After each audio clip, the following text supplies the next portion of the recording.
News is about information. This inverted pyramid was supposed to define how news is told. We followed the thumb rule of the 5 W's and 1 H. Who, what, when, where, why, and how. Then came other important details, eyewitness accounts, for example, and ideally every news story would end with a backgrounder, to help you understand the news better. The UN Secretary-General Antonio Guterres has welcomed the departure from the Ukrainian port of Odessa of the first ship carrying grain since the Russian invasion in February. He said he hoped this would be the first of many commercial sailings from Ukrainian ports that will bring much-needed relief to global food security.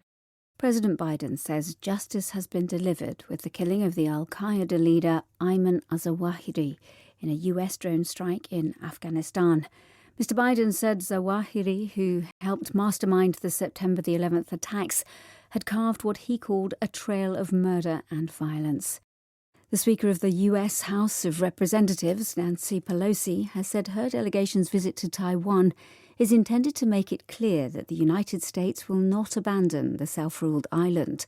Meeting Taiwan's democratically elected president, Tsai Ing-wen, Mrs. Pelosi described the relationship as a thriving partnership.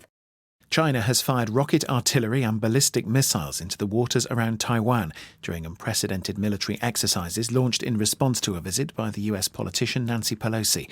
Taiwan said its defense systems had been activated and it was monitoring the situation.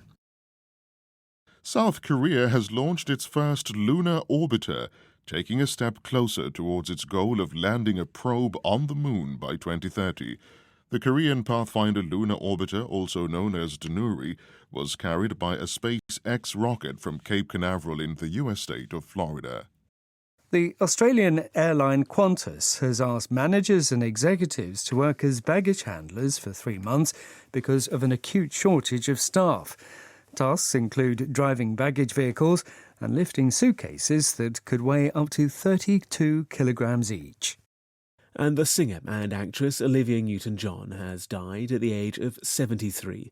Born in Britain, she grew up in Australia and went on to be a star in Hollywood, best known for her part in the film musical Grease. She was first diagnosed with breast cancer in 1992 and spent many years raising money for cancer treatment. The Japanese Prime Minister Fumio Kishida has reshuffled his cabinet in an attempt to stem falling public support after the assassination of his predecessor Shinzo Abe. Among those to lose their jobs are politicians with reported links to the controversial Unification Church. The influential sister of North Korea's leader, Kim Jong-un, has threatened what she called deadly retaliation against the South after accusing it of causing her country's coronavirus outbreak. Kim Yo-jong claimed the virus had been transmitted through propaganda leaflets sent across the border by balloons.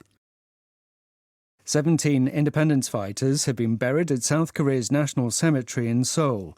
The ceremony took place on the eve of the peninsula's liberation from Japanese occupation in 1945. The South Korean President Yoon Suk-yeol has promised large-scale humanitarian aid to North Korea if it stops developing nuclear weapons.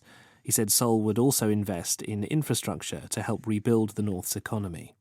The United States says it's carried out missile defense exercises off the coast of Hawaii with troops from Japan and South Korea. The Pentagon said all 3 countries were committed to facing challenges from North Korea. South Korea's military says North Korea has fired 2 cruise missiles into the sea. It's Pyongyang's first weapons test in weeks. Earlier, the South Korean President Yoon Suk-yeol said he didn't support regime change by force in the north. The head of the UN, Antonio Guterres, is in Ukraine, where he's due to hold talks with President Zelensky and the Turkish leader Recep Tayyip Erdogan shortly. They'll discuss ways to increase Ukraine's grain exports, following a deal brokered by the UN and Turkey last month.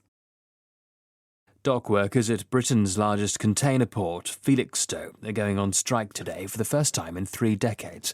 There's concern about its effect on supply chains for retailers and supermarkets. The port deals with half of all Britain's container trade. The 8-day strike seeks to improve a below-inflation pay offer. South Korea and the United States have, for the first time in 5 years, begun a major military exercise aimed at North Korea. The drills were postponed after the previous US President Donald Trump said he wanted to end war games aimed at the North. And Japanese researchers have found that dogs cry tears of joy when their owners return home after a day at work. The study is the first to suggest such a reaction in animals. The scientists believe the reaction is caused by the release of the hormone oxytocin, which prompts feelings of love and affection. And the Japanese Prime Minister Fumio Kishida says the country should consider building a new generation of nuclear power plants. This would be a major policy shift. Many of the plants in Japan have been idle since the Fukushima accident a decade ago. Scientists in Spain have discovered that people who look alike often behave like each other too. Researchers studied 32 pairs of doppelgangers who had never met. They found the couples frequently had similar DNA. 20 new cardinals have been inducted at a ceremony in the Vatican, many of them from the global south. Pope Francis has now appointed 2/3 of the cardinals that will elect his successor. The US Vice President Kamala Harris is among hundreds of thousands of people who have travelled to Cape Canaveral in Florida for the launch of Artemis 1. NASA's most powerful rocket is about to make an uncrewed test flight to the moon, paving the way for further human exploration. The Artemis program aims to land the first woman and person of colour on the moon. NASA says it is hopeful it can successfully launch a rocket to the moon as soon as Friday, after Monday's attempt was called off due to technical issues. The unmanned Artemis 1 has been scheduled to take off from Cape Canaveral in Florida. 시청해 주셔서 감사합니다. 다음 시간에 뵙겠습니다.